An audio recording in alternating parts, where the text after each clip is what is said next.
मध्य प्रदेश में भ्रष्टाचार की तमाम बातें सामने आती हैं। आए दिन रोजाना घोटाले घोटाले घोटाले।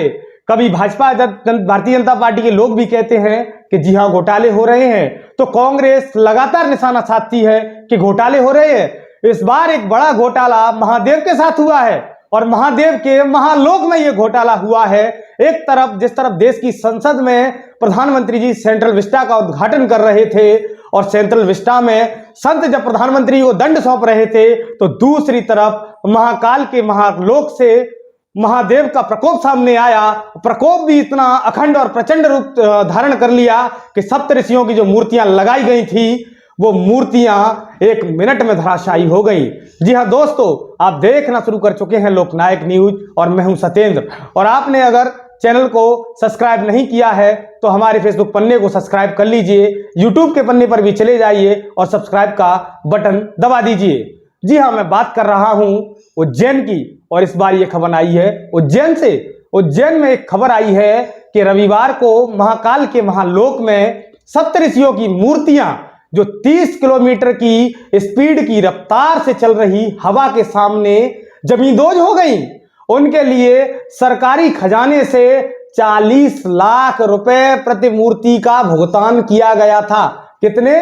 पूरे 40 लाख। इससे भी बड़ी बात यह है कि राजस्थान के जिस मूर्तिकार ने ये मूर्तियां बनाई हैं, उसी ने उज्जैन में सिंधी समाज के एक आराध्य की भी मूर्ति बनाकर तैयार की थी। सूत्रों की माने तो बताते हैं कि आदमकद की विशाल मूर्तियां मात्र 4 लाख रुपए में बनकर तैयार हो गई थी। वह मूर्तियां आज भी अपनी जगह कायम है, लेकिन महाकाल के महालोक में बनाई गई 40 लाख रुपए की मूर्ति जमींदोज हो गई। और मूर्तिकार महालोक के लिए भी वही मूर्तिकार महालोक के लिए भी मूर्ति बनाने के लिए तैयार हुआ। लेकिन प्रशासन ने यह काम जिस कंपनी को सौंपा था वो कंपनी गुजरात की थी। उसे प्रति मूर्ति के 40 लाख रुपए दिए गए। कितने दर्शकों? पूरे 40 लाख रुपए। हालांकि दावा यह था कि सालों तक इन मूर्तियों का कुछ भी नहीं बिगड़ेगा, लेकिन मात्र 3.5 महीनों में ही ऋषिगण की ये मूर्तियां धराशायी हो गई। और धराशायी भी ऐसे हुई कि एक ही आंधी में ऋषिवर आपके महालोक से लेकर भूलोक में समा गए। उधर महाकाल भी 4 से 40 के खेल का शिकार हो गए हैं। अब मंदिर के पंडित और पुजारी कह रहे हैं जल्दी ही बाबा महादेव का तांडव देखने को मिलेगा। कहीं ये बाबा महादेव का तांडव ही तो नहीं कि एक तरफ संसद में प्रधानमंत्री जी का प्रवेश और मध्य प्रदेश में बाबा के महालोक से सप्तऋषि की मूर्ति का टूटना एक ऐसी घटना से जोड़ा जा सकता है कि बाबा महादेव कहीं नाराज तो नहीं।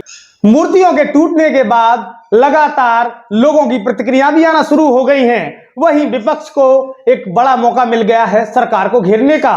विपक्ष लगातार ट्वीट के जरिए हमला कर रहा है और ये हमले कमलनाथ जी से लेकर के दिग्विजय सिंह और कांग्रेस के तमाम आला पदाधिकारी लगातार निशाना साधते हुए नजर आ रहे हैं। वहीं आज सुबह गृह मंत्री जी का एक बयान आया। उन्होंने कहा कि 5 साल की उसकी म्याद है, हम ठेकेदार से पुनर्निर्माण करवाएंगे। अगर ऐसा हुआ है तो कांग्रेस को मुद्दा चाहिए। अब ये कांग्रेस का मुद्दा है या महाकाल का प्रकोप या महाकाल का तांडव, ये तो आने वाला समय ही बताएगा। बहरहाल इस पूरे मामले में कहीं ना कहीं भ्रष्टाचार की बू आ रही है और जनता इस सारे निर्माण कार्य पर प्रश्न चिन्ह खड़ा कर रही है। अब प्रश्न चिन्ह को लेकर सरकार को यह साबित करना है कि गुजरात की ये जो कंपनी जिसको ठेका दिया था उसने कहीं कोई बाबा महाकाल के महालोक में भ्रष्टाचार तो नहीं किया।